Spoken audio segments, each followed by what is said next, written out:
আজ কিন্তু খুব সকাল সকালই ঘুম থেকে উঠে পড়েছিলাম, কেননা আজকে একটা বিশেষ দিন, বুঝতেই পারছো আজকে কী দিন। আজকে ছিল কিন্তু সরস্বতী পূজার দিন। আর ছোটোবেলা থেকে তো সরস্বতী পূজা আসলে আমাদের জন্য খুবই একটা স্পেশাল। আর যতদিন পর্যন্ত স্টুডেন্ট ছিলাম ততদিন কিন্তু সব থেকে বেশি স্পেশাল ছিল। স্টুডেন্টদের কাছে কিন্তু সরস্বতী পূজাটা খুবই স্পেশাল। তো দেখতে দেখতে দেখো আমরা কিন্তু স্টুডেন্ট লাইফটা পার করে ফেলেছি, আর এখন কিন্তু আমাদের ছেলে মেয়ের জেনারেশন চলে এসেছে।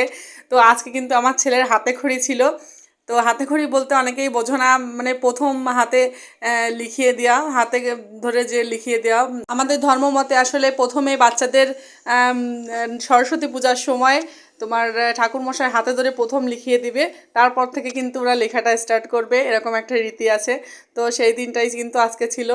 তো ওর কিন্তু 3.5 বছর হয়ে গেছে বয়স। তো আমি ভাবলাম হাতে খড়িটা দিয়েই রাখি, তাহলে কিন্তু ঘরে আমরা একটু পড়াশোনাও করাতে পারবো। তো সেই মতো কিন্তু আজকে পূজার সব আয়োজন ছিল, আর হাতে খড়ির আয়োজনও ছিল। তো দেখো ঠাকুরমশাই কিন্তু ওর হাত ধরে ধরে সুন্দর করে লিখিয়ে দিচ্ছে। আমার ছেলেটা কিন্তু খুবই ঠান্ডা হয়ে কিন্তু লিখতেছে। আমি ভাবছিলাম ঠিক মতো লেখে কি না, কিন্তু না, সে কিন্তু খুবই ঠান্ডা হয়ে সুন্দরভাবে লিখতেছে, এবং ঠাকুরমশাই যা যা মন্ত্র পড়তেছিল সবই কিন্তু সে বলেছে। তো তোমরা সবাই কিন্তু আমার ছেলেটার জন্য আশীর্বাদ করবো, ও যেন জীবনে একটা ভালো মানুষ হতে পারে। তো চলো তোমাদের সঙ্গে পূজার বাকি অংশ শেয়ার করছি, আশা করি ভালো লাগবে, দেখতে থাকো।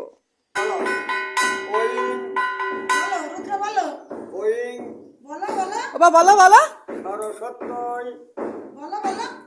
বলতেছে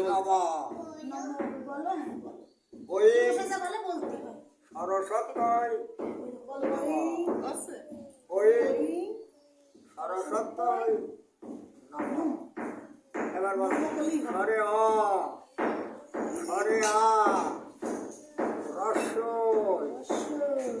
দীর্ঘয় বলো বলো।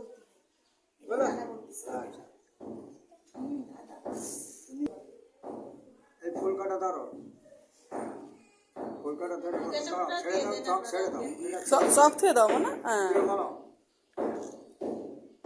ভদ্রকাল্যই ভদ্রকাল্যই মা বলুক, মা বললে হয়ে যাবে, ও তো অত বলতে পারে। বলতে পারবে না। ভদ্রকাল্যই নবনিত্যং সরস্বত্যই নব নব ঐং সরস্বত্যই নব।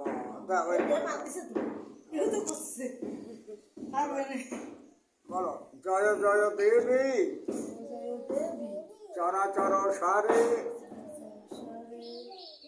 যুগ শোভিত মুক্তাহারে বিনা রঞ্জিত পুস্তক হস্তে ভগবতী ভারতী দেবী নমস্তুতে।